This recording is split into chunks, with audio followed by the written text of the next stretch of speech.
Non-fungible token is making the news and is absolutely everywhere you go. You hear about it on the podcasts, on TV, on YouTube. Well, you get the idea. It is everywhere you go and everywhere you turn your head to. It seems like now everyone is on the NFT hype and just can't get enough of it. Since it is a new hot topic, it would be a perfectly good idea to try and cover it for you. Many say there's a bubble and just another crypto-based scam that promises false expectations that can lead to many of you losing money on what seemed a legit thing but turned out to be the other way around. But after recent events in the crypto world, it is normal to be excited about this type of thing. As I said, it's hot, it's new, and it's getting more and more people curious about it. By the end of this video, I hope you will get a better and simpler understanding of what a non-fungible token is and why it is getting so much attention and value. You are back with North Section, it's me Gaz, and let's see what we know about the NFT phenomenon. Back in 2012, colored coins were created and many would actually argue that they are probably the very first NFTs. Colored coins were made of small denominations of Bitcoin, as small as single Satoshi, the smallest unit of Bitcoin. Now fast forward 9 years, NFTs are starting to create a lot of buzz around them. So as I mentioned before, in the past weeks or so we all saw something related to non-fungible token. Like for example a $65 million art sale or a neon cat meme that sold for $561,000, Beeple Crossroads artwork that sold for $6.6 million, or even LeBron James dunking sold for $208,000, which is absolutely crazy. No wonder so many people are going crazy for NFTs. So apart from these large sums of money attached to some of these NFTs, what do we know about them disregarding all of those sums of money? NFT stands for a non-fungible token. And usually when talking about them, I hear a lot of people make mistakes when saying what the NFT is. And usually what I hear is that it stands for a non-fungible token, which is wrong and would be a whole different thing. It is a non-fungible token. That means that that single digital item that you bought can't be interchangeable. Let's take an example so you could better understand it. Since we are talking mainly about money, well, let's take dollars for this example. Money in this case would actually be fungible, meaning that you can take some amount of money, $100, $10, it doesn't really matter, and then you can trade it into smaller bills or a single multiple item. Now with a non-fungible token, you can't do this.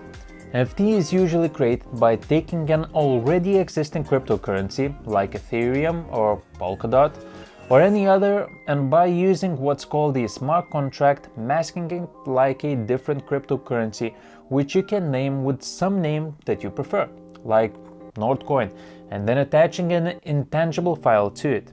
It can contain a video, picture, a sound, and then I, as a creator of this token, can decide what the value of that item could be. Once all of this is done, I just have to put it on the market where people can buy it, sell it, trade it, convert it back into crypto and back into dollars if they decide to. Now sure, as many of you would think, I can make a replica of that item and just make as much. Well, and you would be wrong to think like that.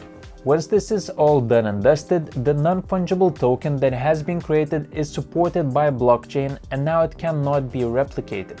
You can make another item like the one that was bought for millions, but will just never sell for the amount the original one got sold for. We hear many people comparing it to a collectible item, and in a way that is exactly that. If you buy an NFT, you get this receipt that makes that item yours. You might think that you can make a copy of it and it will be exactly the same. Wrong. You can take a video, a picture, whatever that would be, and make a copy, but it will be only 99.99% the same. That 0.01% makes all the difference in the world. When this token is created, it is pretty easy to track if it is an original item or if it was counterfeited. Either the ticker symbol will have to change or a launch date will be different, and that is pretty noticeable. Now I am sure that if you will be buying and splurging your money on an NFT, that is worth millions, you will do your research to find out if that piece is really worth something or is it just a good replica.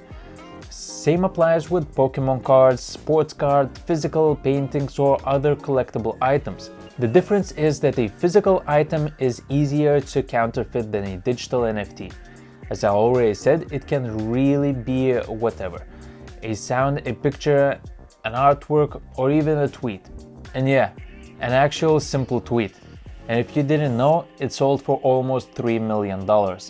You might think this is stupid, and in a way it is, but as long as it is rare, as long as people want it, it will have its value, and that applies to all of the collectible items.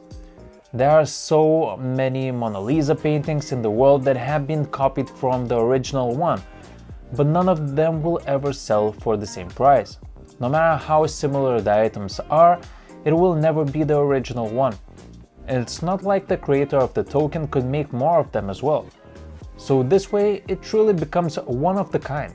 Interestingly enough, when looking at the business part of this, some people are actually using digital contracts that I mentioned earlier to get royalties when the NFT is getting sold again and again.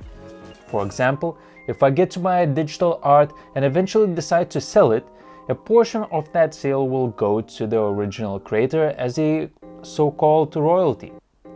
Not only that, but creators starting using NFTs to get fans of the creator to experience how the behind of the scenes looks like. Or in some cases, to use an NFT token to meet the creator in person, like what Logan Paul has done, for instance.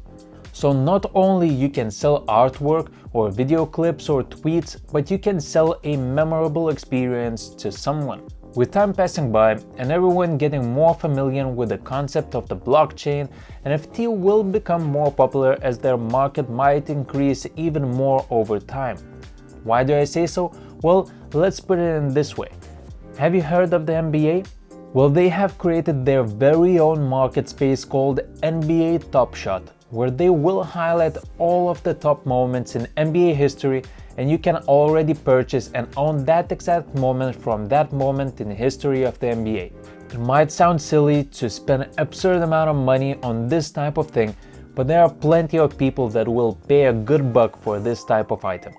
Yes, it is a little unusual to buy an artwork that is digital, but we are living in a digital world.